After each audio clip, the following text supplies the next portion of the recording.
cold April weekend on the ranch. Got the fireplace going. The wind is whipping outside. Now, Got the trash loaded up. battery is on. Certainly, I mean, they're fine. It's still a work in progress. This lifestyle comes with challenges. And where are we now, John? This is Here at the ranch, I'll jot down ideas. Stay at, this is where we're gonna go, this is what we're gonna do. But the reality of it is, over time, we've really turned it into something that we enjoy doing. one thing we started realizing quickly was you can have all of these things. You can have solar power and everything connected, but if it doesn't work the right way, you immediately feel that. And for us, this isn't something we're just building. This is something we want to live with. All right, now the exciting part, I'll be like Vanna White, the April Adventure giveaway. We're gonna go ahead and draw that person now.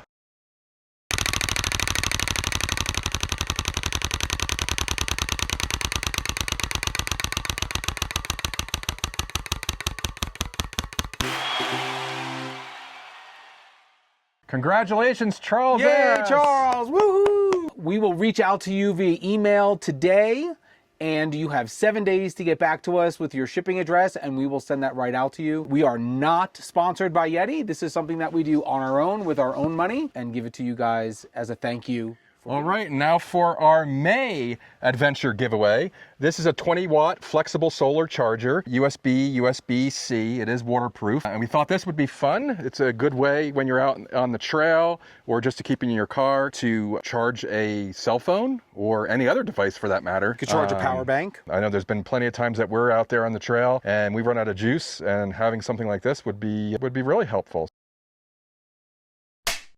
Rules are the same. If you're already on our mailing list, you're automatically entered, so you don't have to go to the website and sign up again. If you are not on our mail list, just go to, we'll probably put a QR code, nomadstrekking.com. Click on the adventure giveaway page right from the home page, and you just enter your name and email address, and you'll be entered for the giveaway and every subsequent giveaway. So good luck, everybody. One of the biggest things we've been working on this week is getting all of the electrical systems to work together, because we want to be able to just come here, plug in, and not think about anything. We have tons of solar, we have an RV, we have the cabin, and we have a generator, and we want it to all just work seamlessly. You know, and on paper, that all sounds great, but in reality, if these things don't work together, none of it works. All right, guys, I am going to start working on this electrical project. I am going to be replacing the load center here in the cabin.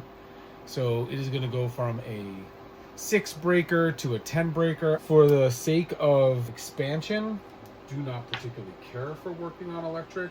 I do it because I don't want to pay somebody else to do it. Turn off the inverter completely. Disconnect the breaker for that. And then I want to check to see if I have any voltage coming here. It is 0. It is dead. I want to get everything that's going out that I did out of here. So the only thing that they gave us when this was all put together was this utility outlet. There's this little thing in here, and my assumption is it has something to do with it, but I'm not 100% sure, to be totally honest with you. It must be some sort of auto transfer switch or something that's in here, and I can deal with that when I need to deal with that. So this is what I think is the transformer that goes here to the generator plug, and then we'll see how, once I can get all of my wires out of the way, then I should be able to pretty much figure out how to hook that up into the new panel. All right, here we go. What you gonna do when your circuit's being burned out?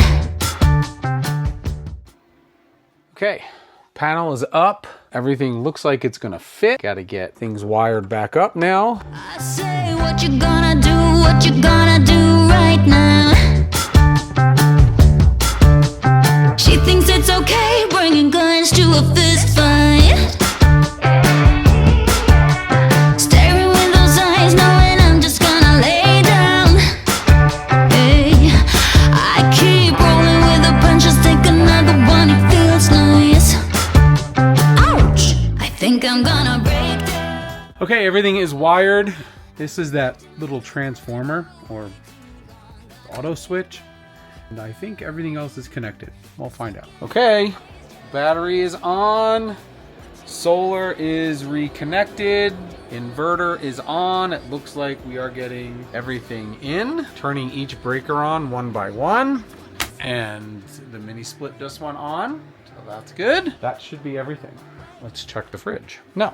Oh, that's because this plug's not plugged in. A big part of this is getting the RV to tie into this because we live 99% of our time in the RV. So when we come out here, we want to just not spend the whole day setting up. We want to be able to pull in, plug in, and be good to go. So now that we're talking about systems and getting everything connected and working together, probably a good segue into just kind of resources in general. When we first started full-time RVing, I think the assumption was that we would just camp in campgrounds all the time. At least for a while. But the reality of it is once we got out west after that first winter, we started boondocking. It was absolutely amazing.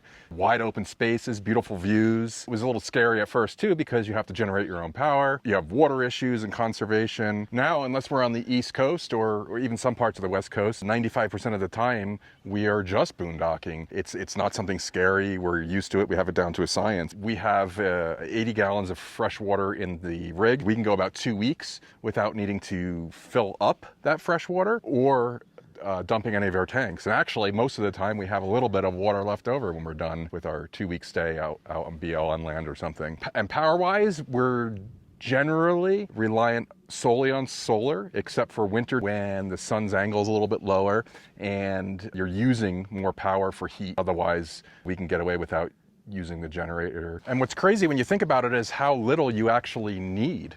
We can go about 2 weeks on 80 gallons of water. And to kind of put that in perspective, think about what an average house uses per day. And I think it's more than 80 gallons. On average. So we've really, honed that in and feel like a unintended result of our lifestyle and remote camping is that, our footprint is much smaller. Same goes with electric. We're generating most of our power from the sun for free, except for winter when you're using a little bit more power for heat and the sun's angle is a little bit lower. So you do have to recharge those batteries every once in a while with the generator, unfortunately. I mean, we could always add more solar and that would help with that. Taking that all into account, without even realizing it, we were prepping ourselves for ranch life. Because out here, it's the same thing. You think about power, you think about water, you think about waste. Our boondocking experiences over the last 3.5 years has prepared us for the ranch, and it's made it really easy. And I think that's one of the things, a lot of people are like, oh my gosh, that's so difficult, but we've been prepping for it unbeknownst to ourselves for about 3 years. That's one of the reasons why we do love it out here. So coming out here, it's not like we're learning something new. It's more like we're just applying what we already do. And honestly, that's probably why this whole setup works for us and doesn't feel like work. Okay, quick update on the electrical. Everything on the inside is done. There are some parts that we're waiting for to complete the outside, which is the RV plug and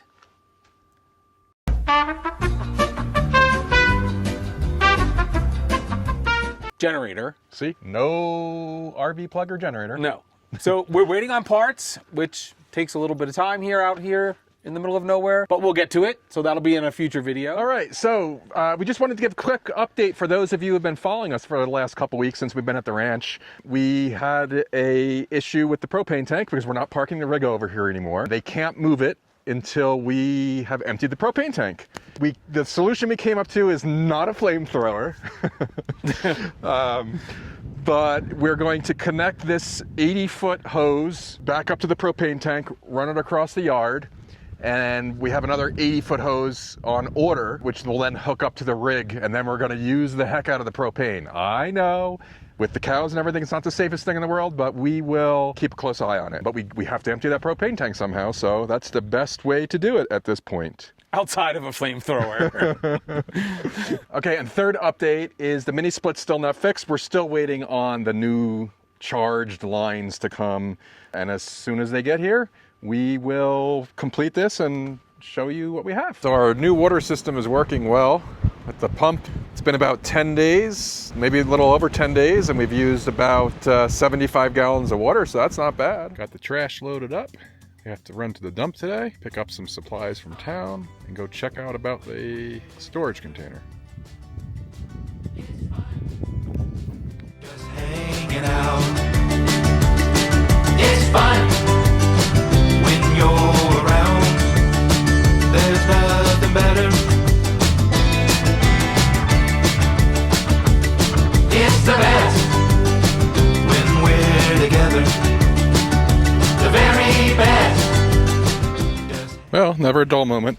I took the ATV out to go meet UPS, and I noticed that the truck tire was going flat. And we found the culprit there and now, and guess where that came from? The dump. Definitely the dump.